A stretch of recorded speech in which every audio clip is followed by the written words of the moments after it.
jour 1er août 2020, le peuple béninois tout entier célèbre le 60e anniversaire de l'accession du Dahomey devenu Bénin à la souveraineté nationale et internationale. Pour la courte histoire, le Bénin a accédé à l'indépendance le 1er août 1960 sous la dénomination de République du Dahomey. Nous en parlerons ce jour dans le décryptage de Info Hebdo de ce samedi. Et pour l'exercice du jour, j'ai l'honneur et le plaisir de recevoir pour vous, chers amis internautes, Joseph Perzo-Anago. Il est directeur de publication du quotidien La Dépêche. Il sera avec le consultant média communication analyste politique Distel Amoussou. Et le troisième invité du jour a pour nom Virgile Aroncet. Il est journaliste à Crystal News et analyste politique. Avec eux, nous essayerons également de décrypter la création du parti politique Les Démocrates avec les nouveaux éléments qui nous sont apparus cette semaine. Voilà pour le sommaire du jour, chers amis internautes. On se retrouve juste après le jingle pour le décryptage. Le décryptage du jour, comme je l'annonçais à l'entame de cette émission, se fera avec vous, Virgile Aroncet. Bonjour. Oui, bonjour Kader, bonjour à tous. Vous êtes face à Distel Amoussou. Bonjour à vous, consultant média communication. Bonjour Kader, bonjour amis internautes. Merci de nous être revenus. Joseph Perzo-Anago, bonjour, ça fait un bail. Oui, tout à fait. Bonjour aux amis internautes de l'Haïti. Alors, Joseph Perzo-Anago, 60 ans d'indépendance de la République du Bénin, quels sont les sentiments qui vous animent ce jour? Bon ben, comme tout Béninois, comme tout bon Béninois, et j'en suis là, je suis heureux que nous ayons déjà passé ces caps et qu'on se retrouve à la 60e étape de notre existence. Je dois le reconnaître, ça n'est pas une mince affaire. 60 ans dans la vie d'un homme, c'est déjà assez important. Dans la vie d'une nation, c'est plus qu'important parce que ça inclut d'autres considérations. C'est vrai, je ne voudrais pas m'étendre davantage, mais je voudrais dire que cependant, je suis un peu... J'y mets un bémol pour dire 60 ans d'indépendance, mais au même moment, 60 ans d'amertume. Il faut aussi avoir le droit de le dire. Et quand je me place sur le parcours qui est le nôtre en termes de la corporation, pour parler de notre corporation, je me dis 60 ans, ce n'est pas fameux. Nous avions eu certes quelques moments intéressants, mais le plus important que je note aujourd'hui, c'est que ça n'a pas marché pour la presse dont je fais partie et dont je vis. Ça n'a pas marché pour la presse sur les 60 années que nous avons traversées. C'est désolant. C'est désolant. Vous avez vu le Bénin, 60 ans d'indépendance, Virgile Aroncet. Nous avons une première partie de 1960 à 90 et une seconde partie de 90 à nos jours, pour le dire ainsi, à 2020. Est-ce que la première partie, quelle analyse vous pouvez en faire? Disons, la première partie, c'était déjà la rupture avec le colon. Et quand on vous compte ce qui avait cours en ce moment-là, oui, c'était l'effervescence parce que désormais, on n'avait plus à payer ce qu'il fallait payer. Moi, j'ai plus en mémoire, par exemple, je ne suis pas de ce temps évidemment, mais encore une fois, pour ce qu'on m'a conté, les travaux forcés, je vais vous donner juste une image à Porto-Novo. Porto-Novo pour l'entrée du pont, ceux qui quittent Cotonou du moins pour Porto-Novo, vous allez voir que quand vous traversez Rouinta, c'est le dernier village avant Porto-Novo, quand vous traversez Rouinta, vous rentrez dans la lagune, vous avez l'impression de traverser la lagune. Et en fait, la route a été, disons, forcée dans l'eau pour ne pas avoir un long pont, n'est-ce pas? Donc, ça, c'est les forces des Dahoméens à l'époque contraints. Des gens sont morts parce que contraints des travaux forcés, par exemple, à faire ces travaux-là, donc, pour ne pas avoir un pont qui quittait Porto-Novo directement pour Rouinta. Alors, donc, quand les gens ont vécu tout cela, n'est-ce pas, vous comprenez que 1er août 1960, on siffle à la fin, ils ne pouvaient qu'être heureux. Mais après, qu'est-ce que nous avons fait de notre indépendance? Je reviendrai à la seconde partie, n'est-ce pas, de votre temps, puisque vous avez divisé ça en deux. Est-ce qu'aujourd'hui, la question fondamentale que je me pose et que je me pose depuis quelques jours, et pour la petite histoire, un acteur de la société civile m'a dit, mais de quoi je peux être fier depuis de 1960 à ce jour? honnêtement, j'ai cherché, je n'ai pas trouvé. J'aurais pu me réfugier dans, n'est-ce pas, cette effervescence démocratique depuis 1990, mais je me suis posé la question fondamentale. Et posez-vous cette question, c'est vrai, nous ne sommes pas contemporains de 1960, mais est-on plus libre aujourd'hui qu'au temps du talon, des colons, j'allais dire, talons colons. J'ai l'impression que on n'est pas, si on n'est pas moins libre aujourd'hui, ça ressemblerait sans doute quand même en ce moment-là. Tissé Lamoussou, quelles sont les émotions qui vous animent ce jour? Enthousiasme pour l'indépendance nominale, mais enthousiasme en demi-teinte. Je vais subdiviser donc cette période de 60 à 2020 en 3 séquences, en 3 parties.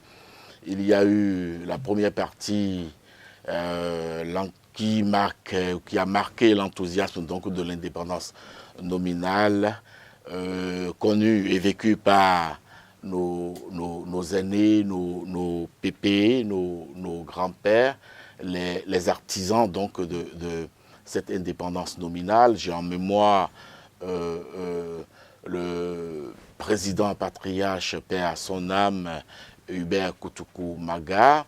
J'ai en mémoire Émile Derlin-Zissou, paix à son âme également.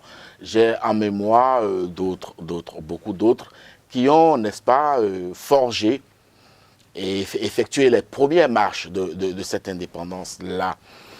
Mais j'insiste sur l'indépendance nominale parce qu'à ce jour, je ne sais pas si nous sommes toujours ou si nous sommes intégralement indépendants ou nous sommes complètement affranchis de la colonisation.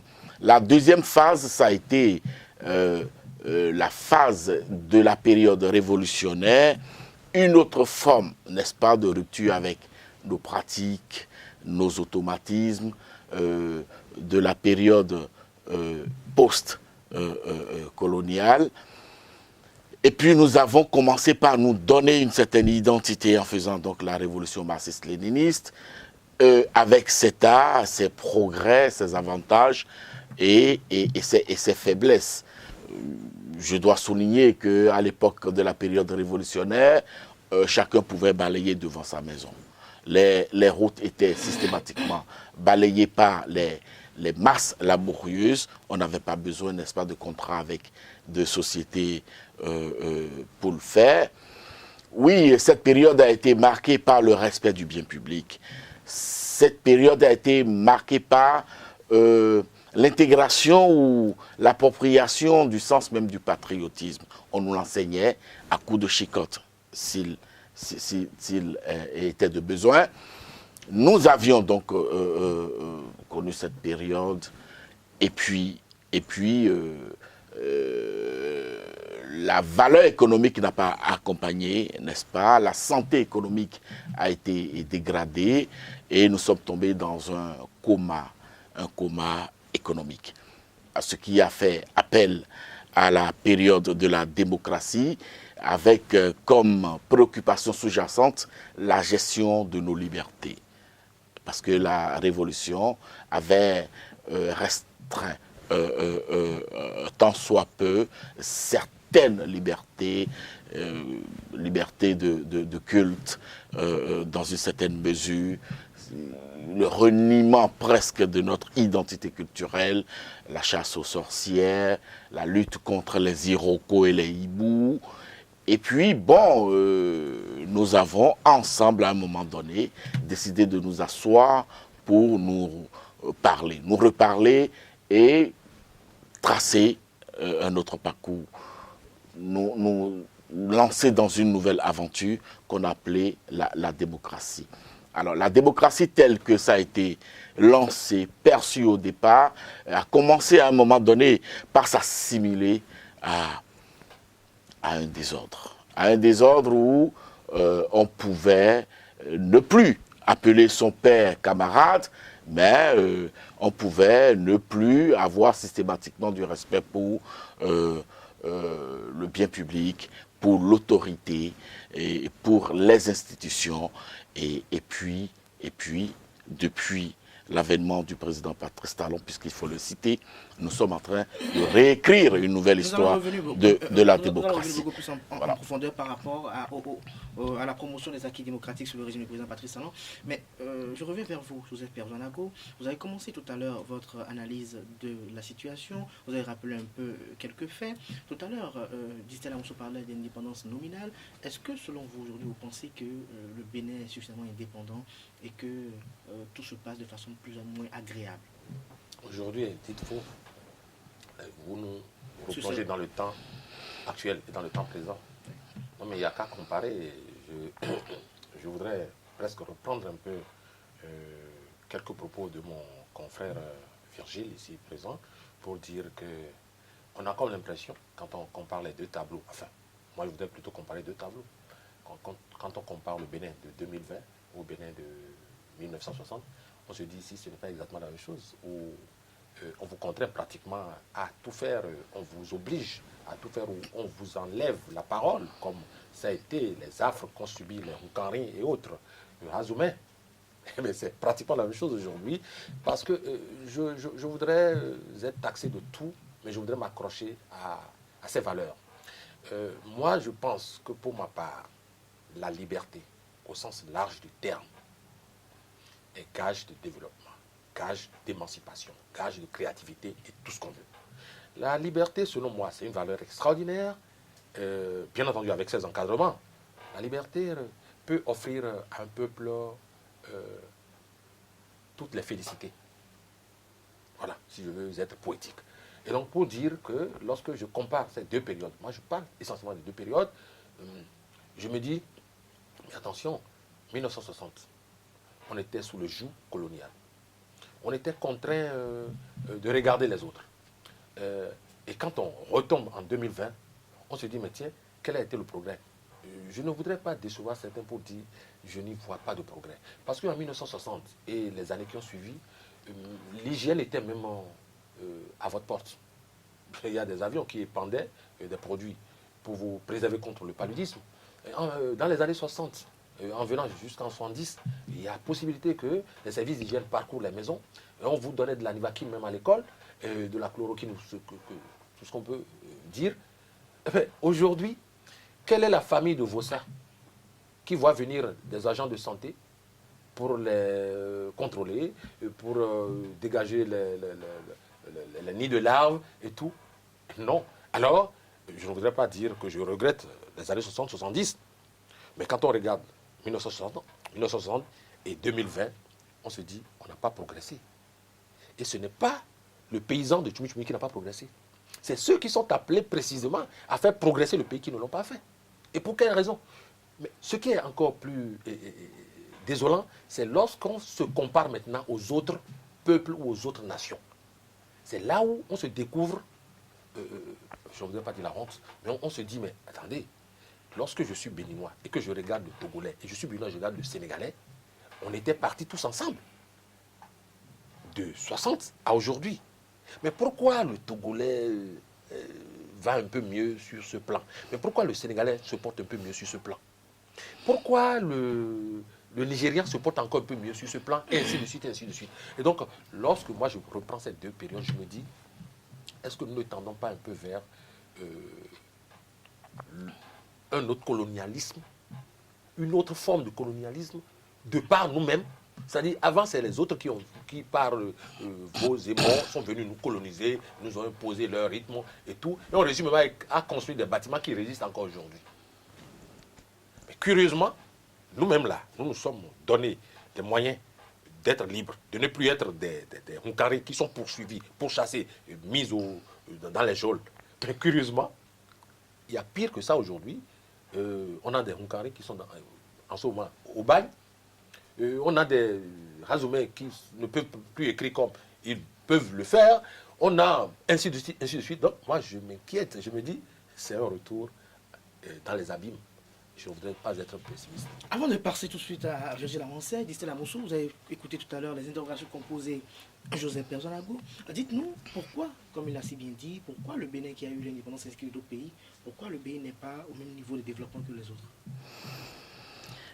Bon, je ne sais quoi dire quand on compare mon pays à certaines républiques que je ne voudrais pas citer ici. Et c'est bien dommage, mais ce que je tiens à dire, c'est que l'indépendance implique des responsabilités.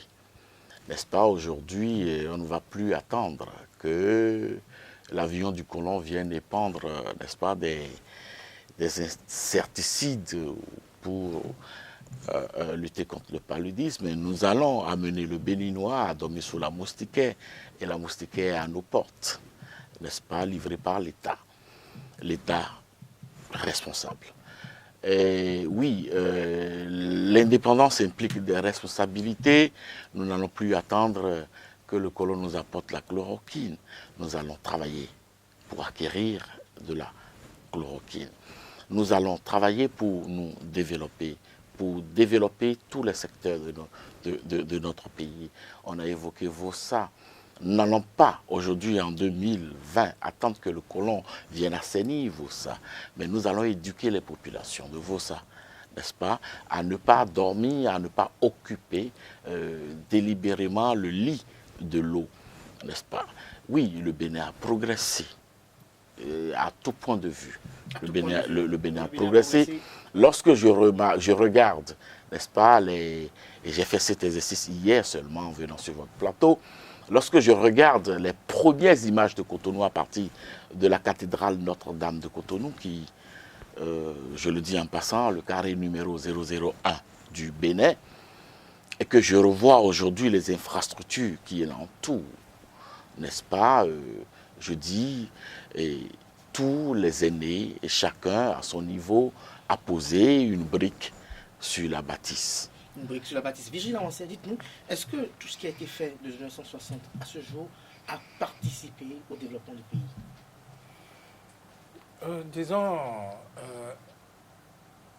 1960-2000, il ne peut en être autrement. Vous avez déjà vu, même chez vous, votre maison, garder la même forme, que rien n'ait pu changer.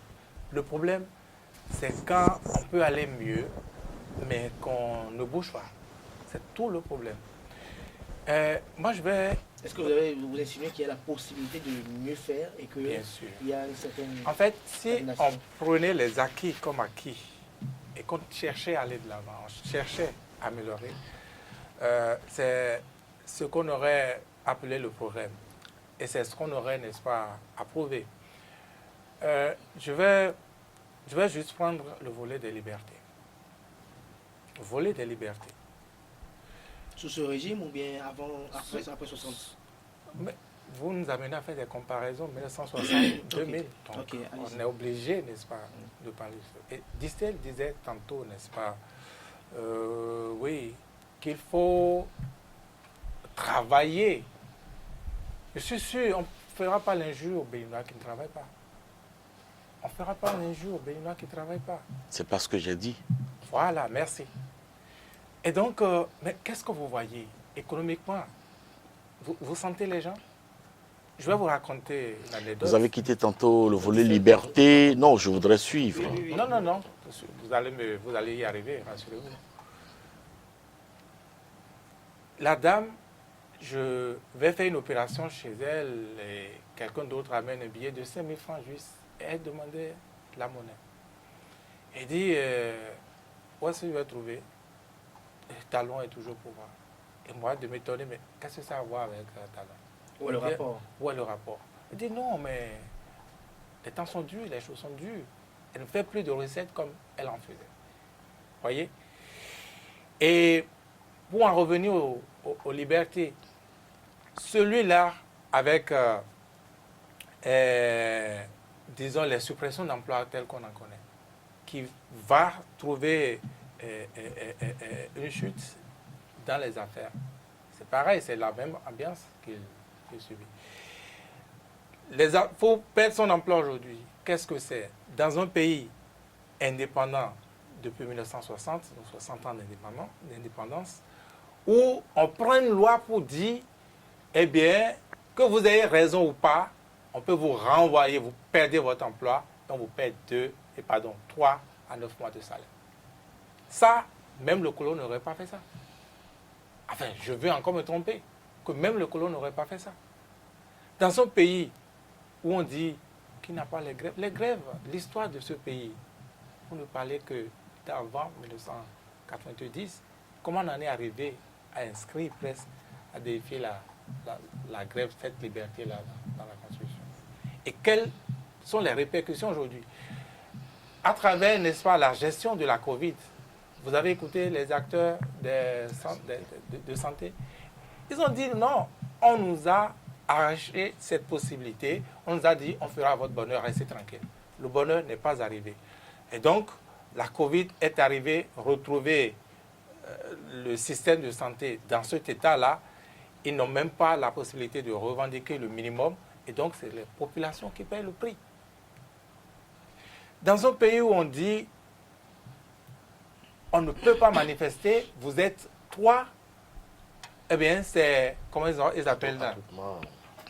Voilà, attroupement non armé, non autorisé ou non autorisé, non armé. Qu'est-ce que c'est? Alors, s'ils sont armés, et s'ils sont armés, mais c'est la catastrophe, c'est le tremblement de terre. Non, je n'ai pas fini. Je n'ai pas fini. Je veux juste que vous essayez d'approfondir un peu deux aspects que vous avez évoqués en ce qui concerne les grèves et également les réformes qui ont été opérées dans le secteur de l'administration. Là, vous parlez un peu de la gouvernance sous le régime du président Patrice Talon. Est-ce que, selon vous, la façon dont les grèves étaient menées par le passé, je pense par exemple de 2006 à 2016 ou un peu peut-être de 96 à 2006, est-ce que cela était agréable? Est-ce que cela, selon vous, convenait? Est-ce qu'il n'y avait pas nécessité de réformer? C'est une question. Moi, je vous demanderai. Est-ce que vous étiez satisfait? Est-ce que vous étiez satisfait avant 2016 de la qualité de service dans l'administration publique? À qui la faute? À qui la faute? Ces travailleurs se mettaient-ils en grève fantaisie?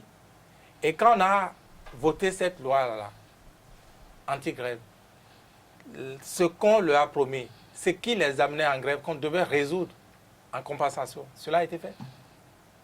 Cela a-t-il été fait? Répondez-moi puisque vous me posez la question.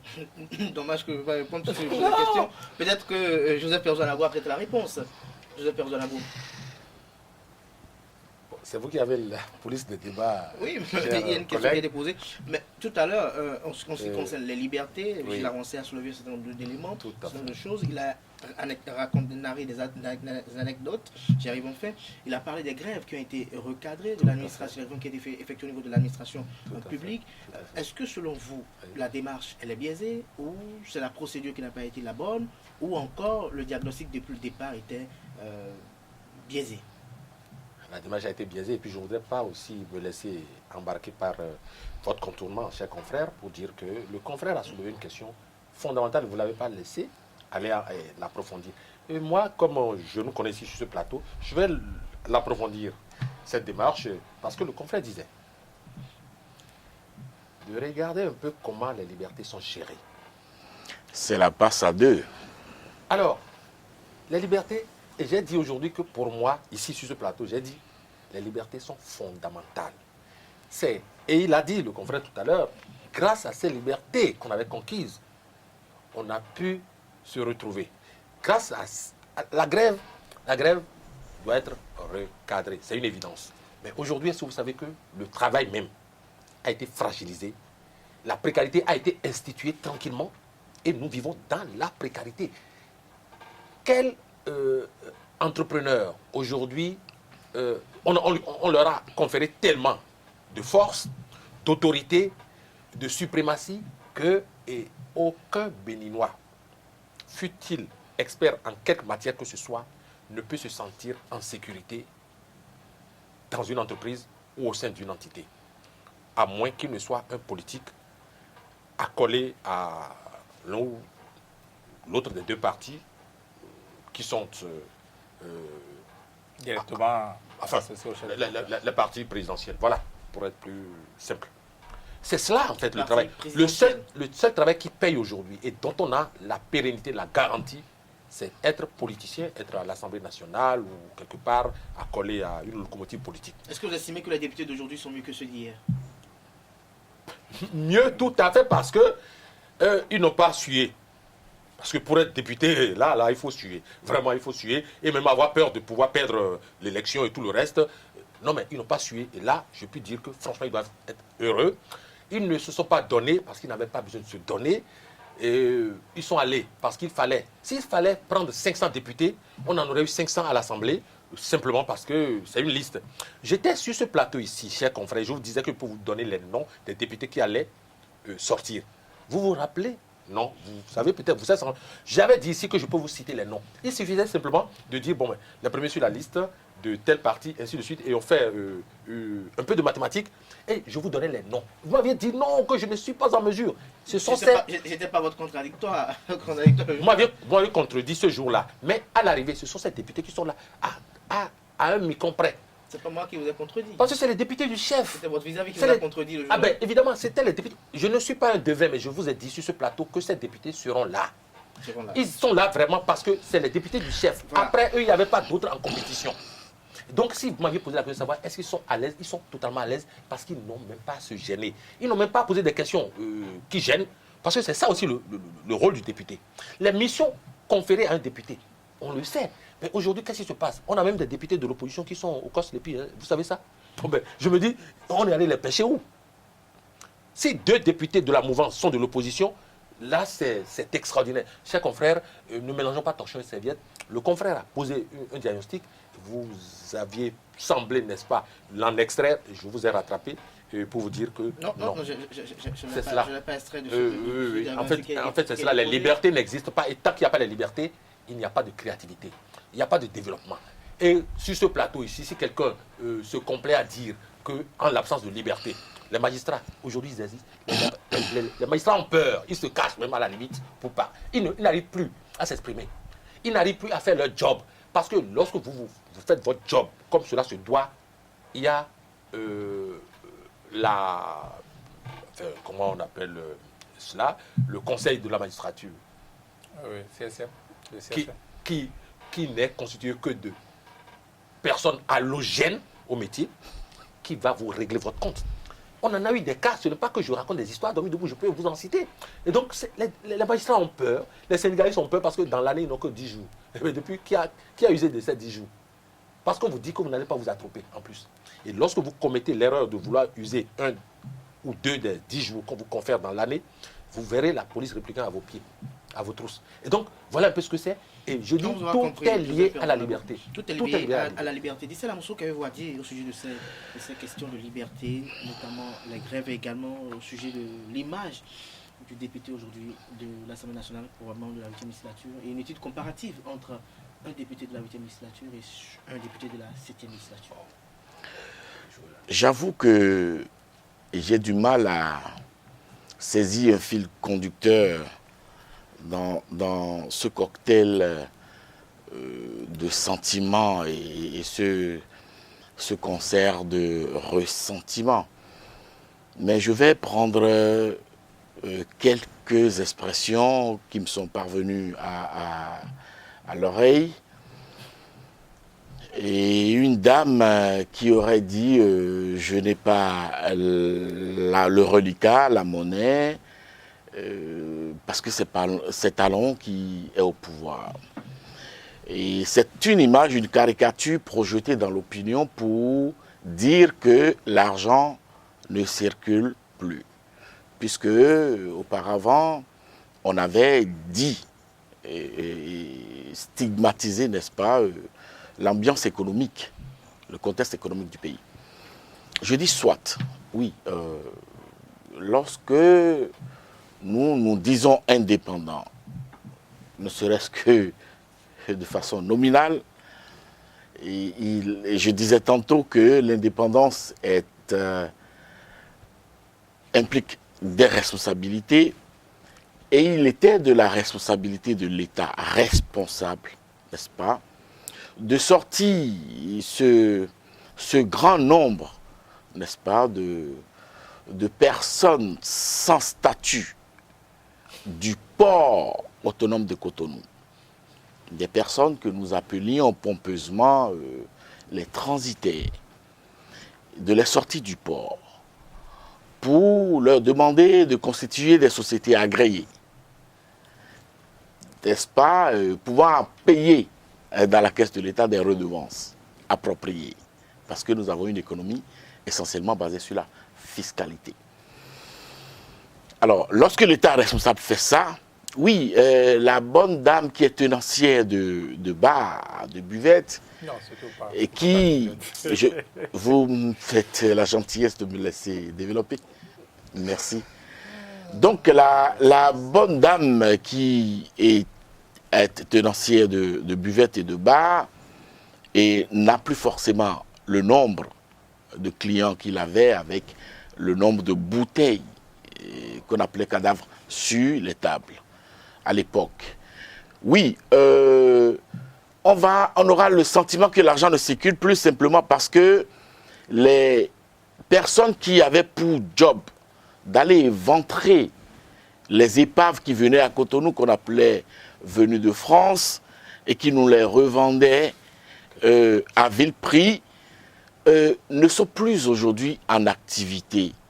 Ceux-là vont crier, n'est-ce pas, à la morosité.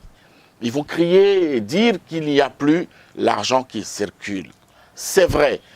Il faut avouer. Est-ce que dans ces plaintes-là, j'en aurais fini lorsque je vous aurais dit, que le fondement même des récriminations, des plaintes, c'est la gestion, n'est-ce pas, rationnelle de notre environnement économique qui dérange.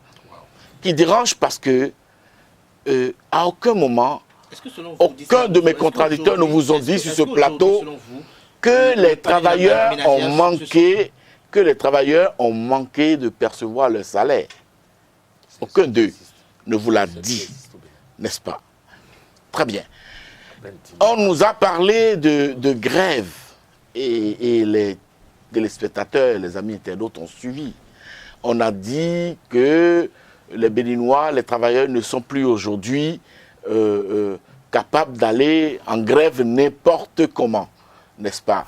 C'est à croire que l'objectif du travailleur ou du contrat que le travailleur a signé avec l'État béninois, c'est de pouvoir aller régulièrement en grève.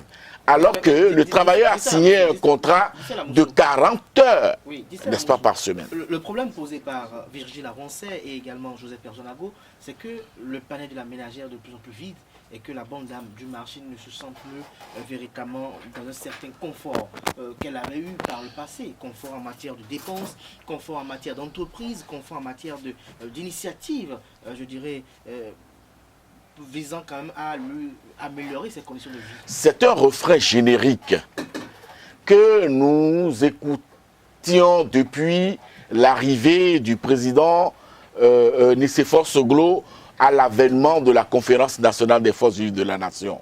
Les Béninois sont allés jusqu'à dire au président Soglo, dans ce pays, le panier de la ménagère est vide et que les Béninois ne vont pas manger, les Béninois ne vont pas manger les pavés. C'est une chanson, c'est un refrain générique.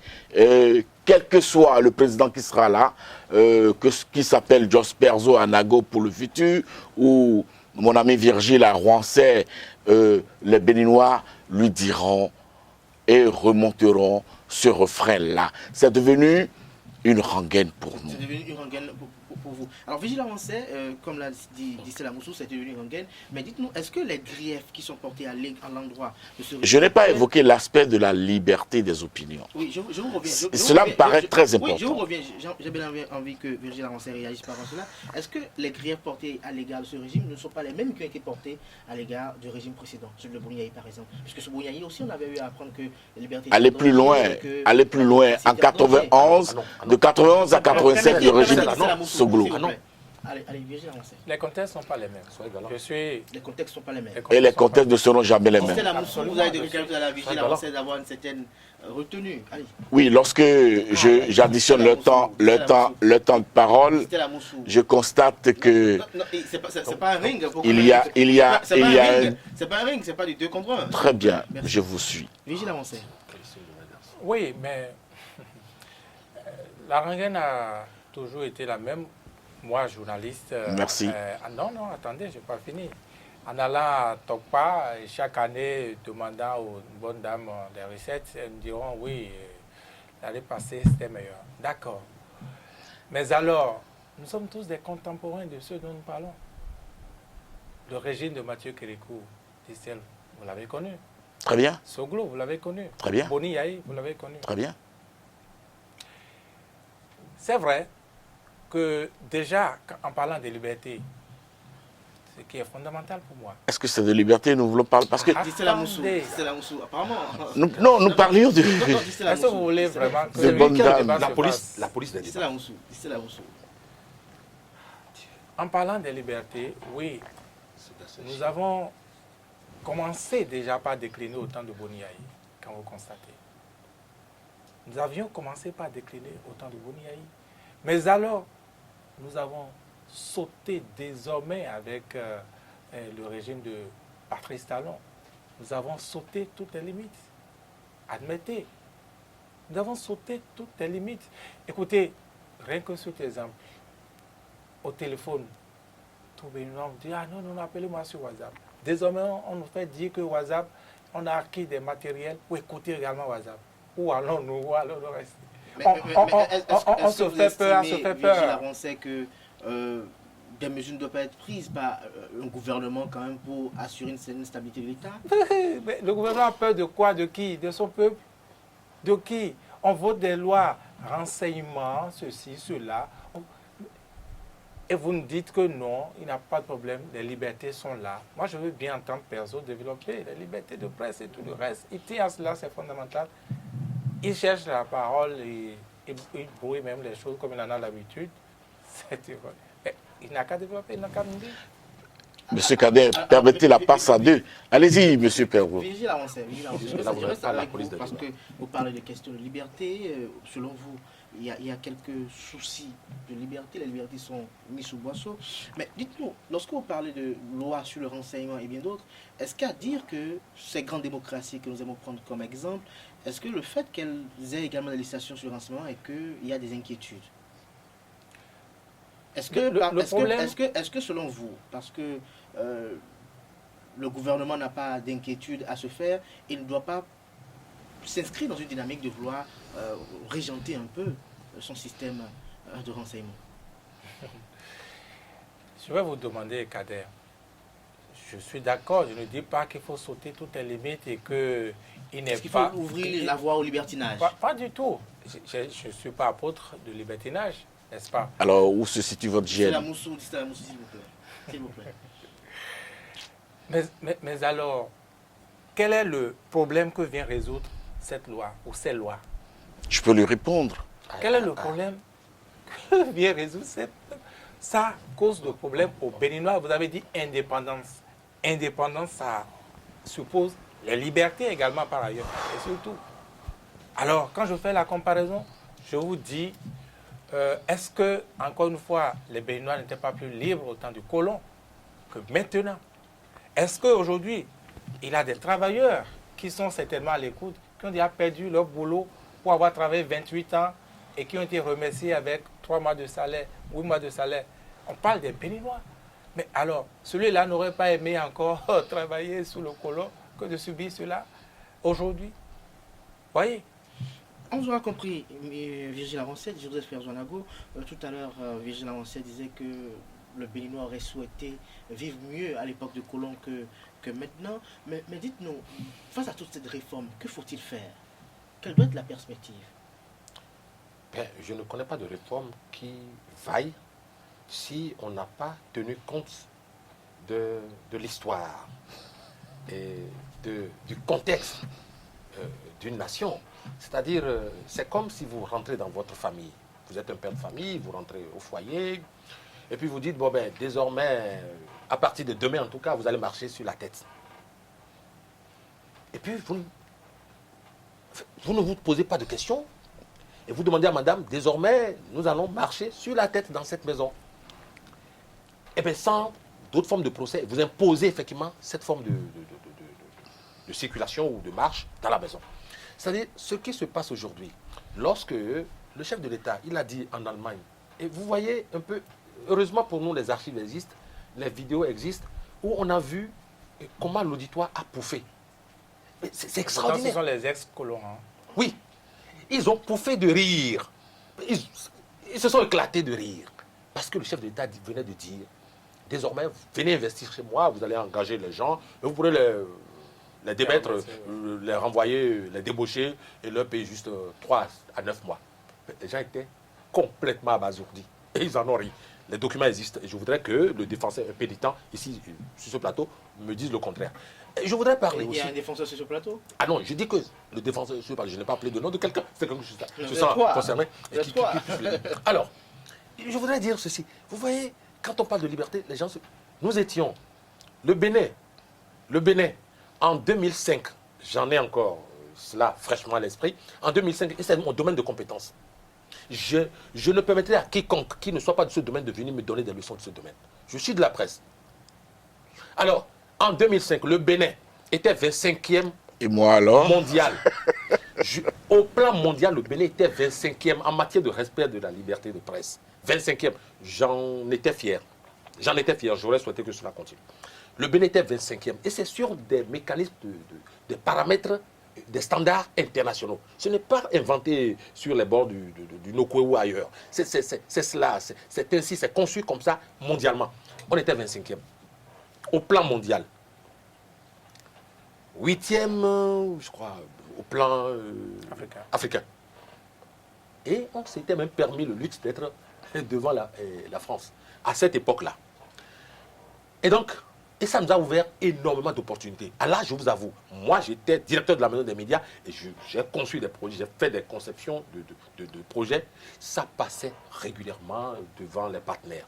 Pas des partenaires béninois, des partenaires étrangers. Parce qu'ils ont vu, voilà, un pays qui est respectueux de la liberté de presse. Aujourd'hui, c'est impossible. Non, c'est impossible. Ne rêvons pas. Non. Je suis toujours dans le même domaine et je vous dis que c'est impossible. Pour vous dire quoi? Aujourd'hui, nous sommes 113e. Nous sommes 113e et nous continuons de dégringoler. Nous sommes en 2020, 113e. De 2005 à 2020. Nous sommes 113e. Virgile a dit quelque chose tout à l'heure et c'est la réalité. Il dit... Ça a commencé par dégringoler. Même Souyaï, je suis d'accord. Je suis un historien du présent. Souyaï Bouni, ça a commencé par dégringoler. On était dans les schémas 80, 81e, 83e, c'est vrai. Mais depuis 2016, je peux vous assurer que nous avions régulièrement dégringolé et nous nous retrouvons, nous ne sommes pas loin de la Corée du Nord, parce que la Corée du Nord a fermé les rangs avec quelques 100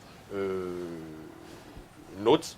C'est-à-dire, qu'est-ce qui nous distingue de la Corée du Nord? Il nous faudra quand même encore 2 ans et nous allons retrouver allègrement la Corée du Nord en matière de non-respect des libertés essentielles et celles liées à la presse. Et je trouve que c'est scandaleux. Lorsqu'on veut faire un développement et que le ministre en charge de notre domaine dit « je voudrais une presse moderne, une presse qui contribue réellement à la modernité du pays », ce n'est pas comme ça que ça va marcher. Le Togo est devant nous. Quand on dit qu'on cite des pays dont on a peur de citer ou dont on a honte de citer les noms, le Togo est devant nous en matière de respect de liberté. On vous a compris. Joseph Karago, Distel Aoussou, qu'avez-vous dit en ce qui concerne la liberté de presse aujourd'hui au Bénin? Est-ce que le journaliste est beaucoup plus libre dans l'exercice de ses fonctions aujourd'hui au Bénin? Non, je n'aurais pas grand-chose à dire, mais j'aurais simplement rappelé à mon contradicteur qu'en 2005, le Bénin n'était pas un pays à revenu intermédiaire. Vous avez décrit tout ce que vous avez décrit pour finalement dire ça?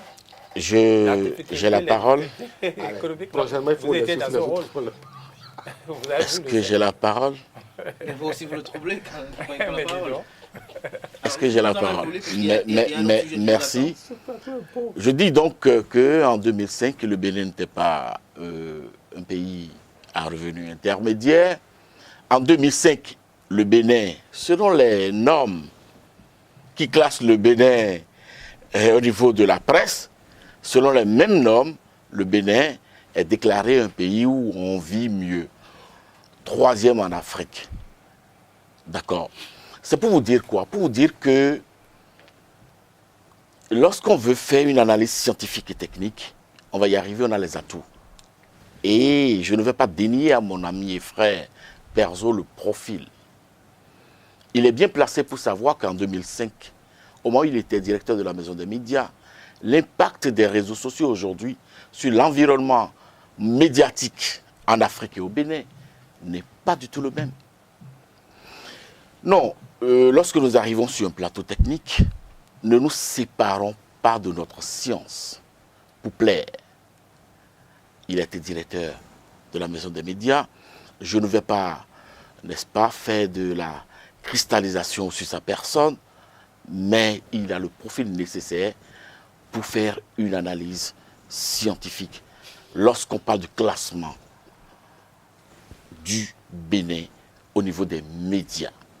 Voyez-vous, moi je ne vais pas rentrer dans ce jeu pour dire que le Bénin est aujourd'hui, si le Bénin est aujourd'hui premier producteur du coton au niveau de l'Afrique, je ne vais pas rentrer dans ces schémas-là. Mais ce que je vais dire par rapport à l'indépendance, c'est que nous devons construire l'édifice dans tous les domaines, dans tous les secteurs, et même au niveau de la presse. Regardez. Est-ce que la presse se porte mieux aujourd'hui? Je dis, la presse est en difficulté économique, difficulté structurelle, difficulté professionnelle, difficulté au niveau de la formation. Mais ce n'est pas le fait d'un politicien. Regardez l'impact aujourd'hui des réseaux sociaux sur les journaux papier. Mon vis-à-vis est directeur d'un journal papier. Mais c'est très rapidement qu'il s'est mué en site internet pour pouvoir donner plus de la visibilité à sa version papier. Mon ami Arwansé, aujourd'hui, a été présenté sur votre plateau comme officiant dans un organe en ligne. Alors qu'en 2005, au moment où Perzo était directeur de la Maison des médias, il était le directeur des journaux version papier. Regardez, nous sommes à Esaïe TV aujourd'hui. Esaïe, pardon, TV aujourd'hui. Qui a une télévision en ligne. Les médias originels aujourd'hui. Nous voyons dans quelle posture se met aujourd'hui le RTB pour se battre et venir à votre niveau par rapport à l'auditoire. Parce que l'auditoire s'est déplacé. Voyez-vous, ce n'est pas le fait de politique. Non. Ce n'est ni le fait de Soglo, ni le fait de Boni Yahi, ni le fait de Patrice Talon. C'est des phénomènes auxquels nous devons faire.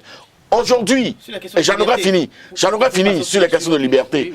Hier, avant d'aller à un reportage, les télévisions déployaient au minimum 3 personnes. Un éclairagiste, un preneur de son et un cadreur. Et le journaliste était à côté. Ça faisait 4. Mais aujourd'hui, les écoles, toutes les écoles forment ce que vous appelez les journalistes reporters d'images. Et c'est une seule personne qui fait le boulot. Et personne ne voit ça venir. Ça va créer encore des pertes d'emploi dans certaines... C'est la faute à qui? C'est la faute à un pouvoir, ça? Est-ce que c'est la faute à un pouvoir? Sur la question des libertés, très rapidement, avant qu'on passe... Non, lorsque nous voulons faire des analyses, ne nous éloignons pas de notre profil. Oui, je suis prêt à répondre à votre question suivante. Sur la question de la liberté. Très bien. Lorsqu'on parle de liberté, et je vois tous les matins la une de mon confrère Perzo, la dépêche, lorsque je regarde cette une, et les belles caricatures qui sont placardées de façon professionnelle, osées, je dis professionnelle mais osée, dites-moi, les journalistes professionnels qui sont en difficulté avec la loi aujourd'hui dans le Bénin. Ceux qui sont en difficulté avec la loi, ceux qui sont en difficulté avec la loi dans notre pays, et ça c'est encore une autre donnée scientifique qu'il faudrait intégrer à nos analyses, c'est la nouvelle vague du corps appelé les web activistes. C'est eux, sans aucune formation, sans limite, sans mesure, donnant dans la démesure, peuvent écrire tout et tout. Alors que Perzo a enseigné à la jeune génération l'opportunité de l'information. Il a enseigné à la jeune génération le statut de l'information. Il a enseigné à la jeune génération la manière de rédiger pour ne pas faire mélange de genres. Merci à vous, Distella Moussou. On vous aura compris, Joseph Perzanabo, je me retourne vers vous à présent. Nous avons un second sujet qui nous réunit ce matin, c'est la création du parti politique Les Démocrates. C'est désormais officiel, le président sera Éric Rondeté. Dites-nous, est-ce que ce parti politique aura véritablement un impact dans l'organisation politique du pays? Merci, cher confrère. Vous avez le don, effectivement, d'extraire ou alors d'arracher le plaisir. Ceux qui sont autour de votre plateau, je vous en sais gré. Distella a eu l'opportunité, n'est-ce pas, de boucler son entretien ou son intervention sans que je n'ai l'opportunité, moi, de lui répondre directement sur des points que je ne partage absolument pas et qu'il est certain ne pas même partager. Mais ceci dit, je suis respectueux des règles édictées. Merci, nous allons parler des démocrates pour ne pas nous faire se prendre par le temps, par le timing. Bon, mais les démocrates, voilà par exemple, je voudrais déjà partir de l'appellation de ce parti politique pour dire, sans en connaître vraiment les tenants et les aboutissants, je dis, voilà, à l'évocation déjà du nom, les démocrates, ça pose, me semble-t-il, un problème. C'est-à-dire, il y avait un vide que certains veulent combler, à savoir, la démocratie s'est effilochée, s'est sciolée, la démocratie s'en était allée presque, et des gens ont éprouvé le besoin, n'est-ce pas, de la faire revivre. Me semble-t-il. Me semble-t-il. J'aurai le temps d'apprécier en profondeur les motivations réelles, mais je suis presque certain que, comme vous et moi d'ailleurs, ici sur ce plateau, nous pouvons faire preuve de commodité de langage pour dire que la démocratie n'était pas en train de s'en aller. La démocratie était presque partie. Et donc, qui se retrouve aujourd'hui un parti politique qui l'est inscrit dans lettres d'or pour son appellation et à travers son logotype, je ne peux que m'en réjouir. Donc, qu'est-ce que je pense de ce nouveau parti? Je pense qu'il était temps qu'un parti ou des partis qui ne partagent pas forcément le mode de gestion qui est celui qu'on a connu depuis 2016, que ces groupements ou regroupements puissent faire jour. C'est important. C'est même bon pour celui qui est aujourd'hui aux affaires, celui qui a la manette.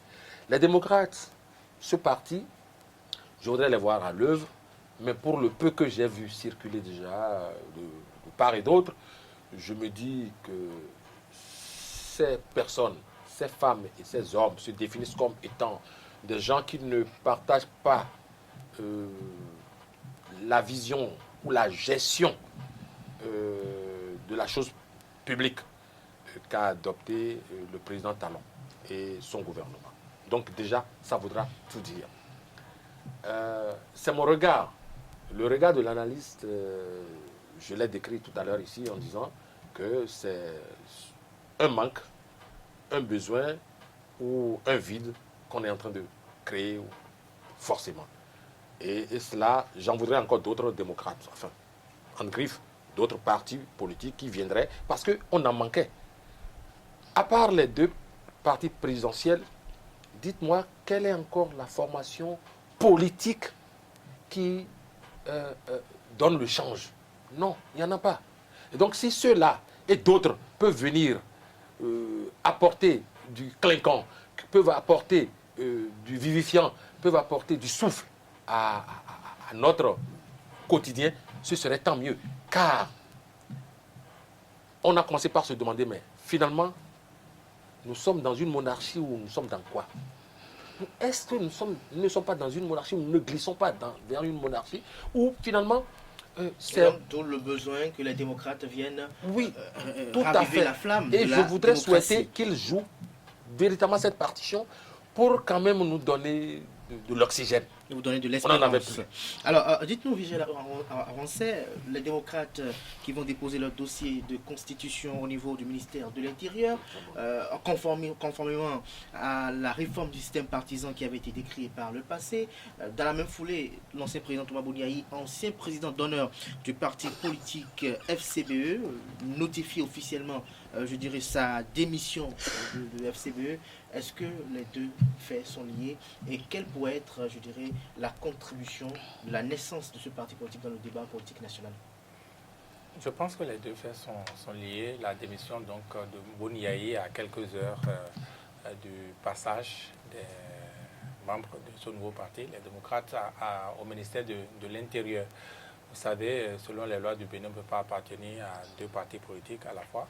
Et donc, en temps, il avait démissionné, me semble-t-il, de la FCBE, son parti qu'il aura créé de lui-même. Mais en ne déposant pas officiellement sa démission, c'était juste annoncé sur sa page Facebook. Donc désormais, avec Espoir d'Issier, il a déposé, n'est-ce pas, la démission. Et vous avez entendu par la suite les membres du nouveau parti, les démocrates, annoncer que Boniaï est bel et bien membre et membre fondateur de ce parti. Donc pour moi, les deux sont liés. Maintenant, le rôle que pourrait jouer ce parti moi, dans le débat politique national. Pour moi, le parti est sans doute né en se conformant à la nouvelle charte des partis politiques. Vous savez, il était reproché à ces acteurs de ces anciens partis politiques, n'est-ce pas, de ne pas vouloir se conformer à cette nouvelle charte. Donc pour moi, je suppose que si ils ont fait cette démarche-là, c'est parce qu'ils ont voulu, n'est-ce pas, se conformer en fait à cette charte, donc des partis politiques, et puis avoir un creuset officiel, n'est-ce pas, pour porter sans doute leurs revendications qui portaient de manière éparse. On nous parlait de la résistance, on dit que ça continue à exister. Mais alors, justement, la résistance n'est pas un parti... Quand on parlait de résistance, la résistance, à l'époque, peut-être composée de FCBE, de l'Union sociale libérale, de Restaurer l'espoir, mais on a comme l'impression que les démocrates qui sont en train de naître aujourd'hui n'ont pas pris en compte certaines composantes politiques telles que USL, telles que RE. Non, certainement vous avez manqué de suivre ces acteurs. En tout cas, nous, sur Crystal News, nous sommes donné le devoir, n'est-ce pas, d'appeler un des acteurs de ce nouveau parti, en la personne de Nouroudine Saka Saleh, qui a expliqué clairement que... Les tentatives à nous ont échoué. Voilà. Donc, qui a expliqué clairement que les démocrates, ça n'a rien à voir avec les autres partis, ou du moins ça ne nie pas l'existence des autres partis de l'opposition, Restaurer l'espoir, USL et tous ceux que vous venez de citer. Et puis, effectivement, quand vous regardez, mais pourquoi à la mouvance, on tolère autant de partis? Il y a au moins 5 partis, et je peux les citer rapidement, l'Union progressiste, le Bloc républicain, le PRD, le MOEL, UDBN, qui sont au moins des partis officiellement du pouvoir, se réclamant du pouvoir. Et pourquoi on voudrait qu'en face, il y ait un seul parti? Pourquoi quand ils ne font pas un parti, on se pose la question? Je trouve que c'est vraiment là le problème. Donc pour moi, ces acteurs à qui on reprochait de ne pas avoir creusé, n'est-ce pas, de ne pas exister officiellement, ils ont fait la démarche d'exister officiellement et on va attendre de voir leur agenda. Ce que va révéler. Ouais. Alors, Distel Amoussou, les démocrates se conforment à la charte des partis politiques, une législation qui a été décriée par le passé et dont ça a fait quand même créer beaucoup de dégâts, même sur le plan humain. Aujourd'hui, ils acceptent de se conformer à cette législation. Est-ce en préparation à la présidentielle de 2021? Je partirai du postulat de l'enthousiasme. Je salue, n'est-ce pas, la création ou la mise sous les fonds baptismaux du parti Les Démocrates. Pour dire que les acteurs ont vu juste. Ils ont vu bon. Sauf qu'ils ont vu juste et bon tardivement. Tardivement parce que Cette demande de mise en conformité se fait aujourd'hui sans que aucun citoyen béninois ne s'arrache la manche en voulant saisir un cocktail Molotov. Cette demande de mise en conformité se fait aujourd'hui sans que des compatriotes ne perdent leur vie. Et ça, c'est l'amertume que j'ai. Cette demande de mise en conformité se fait dans le respect de la réforme du système partisan et des lois de la République, notamment la charte des partis politiques. Cette demande s'effectue en reconnaissance active, je ne dirais même pas tacite, de la 8e législature. C'est heureux. C'est heureux de reconnaître que lorsque la vérité s'instaure, nos habitudes peuvent connaître des grincements de dents. Mais avec la sagesse qu'on connaît au Bénin, avec notre génie, nous pouvons toujours nous accommoder, nous entendre et avancer. C'est une avancée, la création de ce parti politique. Et mon souhait aurait été que d'autres partis de l'opposition se créent pour vivifier, pour animer la vie politique dans notre pays. Parce que les dispositions de notre Constitution sont claires. L'animation de la vie politique dans notre pays appartient aux partis politiques. Oui, on peut être gêné de voir aujourd'hui l'USL qui se dit parti disposant de ressources financières. On peut dire qu'il existe RE, parti dont le promoteur estime qu'il est le plus intelligent, donc le plus gros stratège de l'opposition. On peut estimer que Boni Yahi, qui se réclamait une certaine popularité, pour ne pas dire chantre du populisme, se retrouve aujourd'hui membre fondateur des démocrates. Oui, nous en avons besoin. Que d'autres naissent également, que d'autres pôles surgissent pour l'animation de la vie politique de notre pays. Pour l'animation de la vie politique de notre pays. Mais dites-nous, Joseph Perzon-Lago, pourquoi attendre tout ce temps pour se conformer aux lois de la République? Qu'aurait-on reproché par le passé alors à Paul Rompé et compagnie? Non mais, vous faites une liaison hasardeuse, cher confrère, en ce sens que vous venez de lier un certain Paul Rompé, qui, me semble-t-il, est membre de FCBE, un certain, vous n'avez pas dit ça, mais puisque quand on parle de Paul Rompé et de FCBE, on parle forcément de Yahi Boni. Et puisque vous lisez dans la boule du cristal, Yahi Boni n'a jamais demandé à ce que son parti dont il a contribué à la création soit devenu ce que cela est devenu. Il a dit, et nous l'avions observé en tant qu'analyste. Yahi Boni n'a jamais demandé que son parti soit enfin du moins manipulé de l'extérieur par ce que vous n'avez pas entendre, par des mains visibles. Et donc je voudrais vite avancer pour dire... Je n'aime pas entendre, je suis en train d'avancer dans ma réflexion et vous voudrez bien m'en laisser l'opportunité. Tout à fait. Et donc, lorsque vous faites là vous donnez de la provocation. lorsque vous faites cette liaison dangereuse, je dis, chers confrères, ça n'est pas bien, ça n'est pas une bonne chose. Parce que vous dites, on a passé tout ce temps, tout comme si Yahi Boni vivait sans parti politique. Non, ma question, Joseph Perzon-Lago, oui. C'est qu'aujourd'hui... Pourquoi avoir passé tout ce temps, aviez-vous dit? Ma question, pour oui. peut-être la reformuler, peut-être on n'a pas bien saisi. Oui. Il était reproché à Paul Rompé, Théophile Yarou et compagnie, le fait d'avoir tenté de se conformer à l'achat des partis politiques.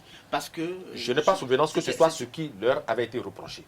Ah non, je n'ai pas souvenance. Je suis journaliste et les archives... C'est ce que Paul Rompé a eu. Je peux vous dire, vous me permettez.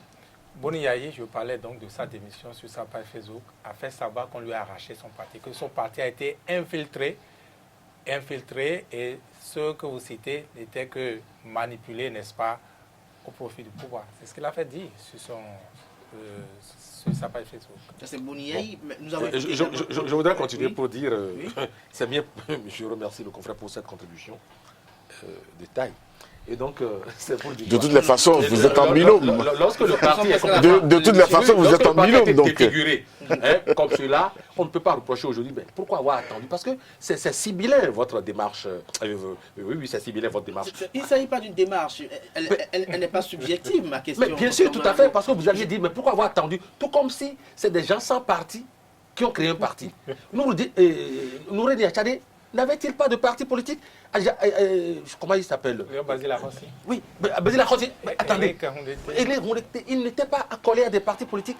Lorsque, à un moment donné, le pouvoir n'avait pas voulu qu'il y ait de partis politiques, il n'y en avait pas eu pour le contester. Il n'y en avait pas eu. Et c'est cela sous les tropiques. Lorsque chef d'État africain, qui n'est pas démocrate sur les bords, ne voudrait pas avoir en face des contradicteurs, il n'y en aura jamais eu.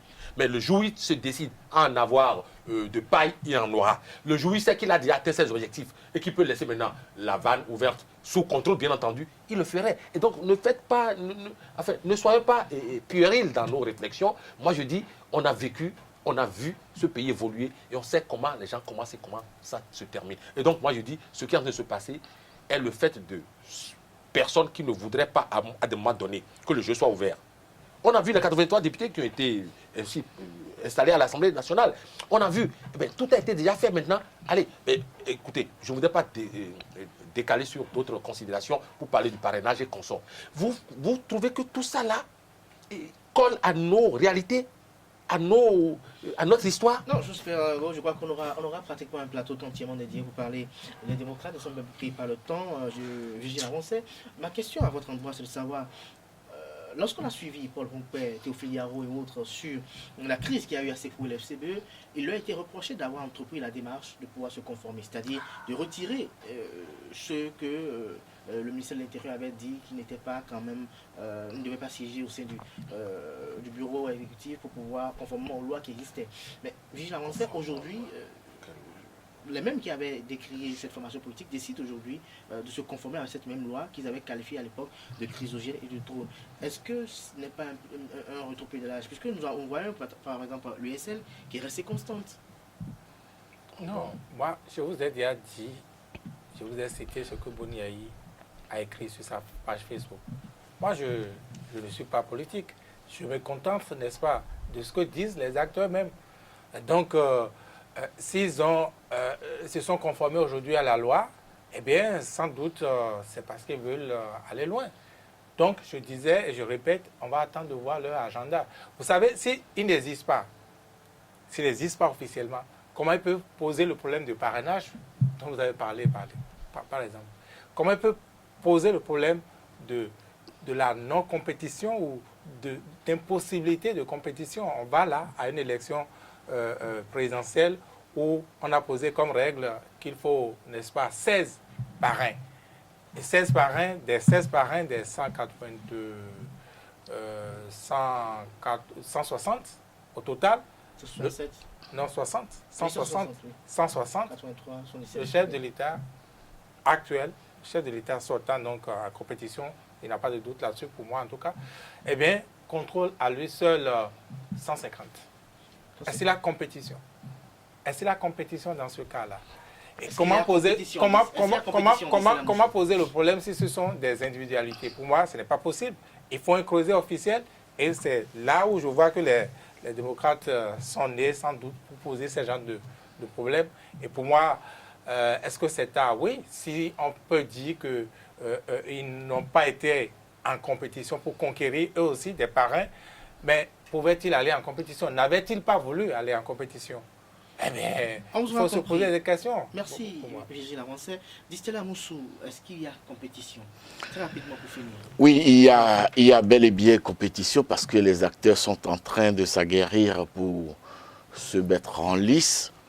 Moi, ce que je vais simplement dire, c'est de saluer la série de réformes initiées par le président Patrice Talon, notamment à la réforme du système partisan. oui, qui s'est heurté à nos habitudes. Oui, parce que les boutiques politiques ont fermé. Oui, parce que les clubs électoraux ont été définitivement ensevelis dans ce pays aujourd'hui. Oui, parce que le commerce politique va perdre de son allant. Oui, l'argent va quitter progressivement la campagne politique dans notre pays. Oui, notre administration ne sera plus handicapée, éclopée ou mise en péril parce que ces acteurs ou les fonctionnaires qui ont signé des contrats avec l'État seraient en campagne pour leur chapelle politique. Je crois que tout ceci participe à continuer à tresser la nouvelle corde au bout de l'ancienne. 1960, nous l'avons connu, oui, indépendance nominale. Oui. Aujourd'hui, le Bénin s'implique profondément dans la dynamisme de la reconstruction de ces bases, de ces socles pour longtemps. Merci à vous, chers amis internautes, pour l'attention. C'est vrai, cette émission laisse un goût d'inachevé. Nous aurons le temps de revenir beaucoup plus sur la création du parti politique Les Démocrates samedi prochain, probablement peut-être avec les mêmes invités ou d'autres. Vous allez vous porter très bien, chers amis internautes, et vous allez passer une agréable suite de programmes en compagnie de Zaï TV. C'était Info Hebdo de ce samedi 1er août de l'an 2020. À la réalisation, Ruth Sodéji, au plateau, GFT Hongé, Espéro, nous commet. Et au plateau avec moi, invité Joseph Perzonago, directeur de publication de La Dépêche, Distel Amoussou, consultant média communication, président directeur général de l'agence de documentation de liaison des services spéciaux ADLSS, est le troisième invité qui était un habitué de ce plateau, Virgile Avancet. Il est journaliste à Crystal News, analyste politique et chroniqueur. Chers amis internautes, merci une fois encore pour l'attention. Passez une excellente suite et à samedi prochain pour Info Hebdo.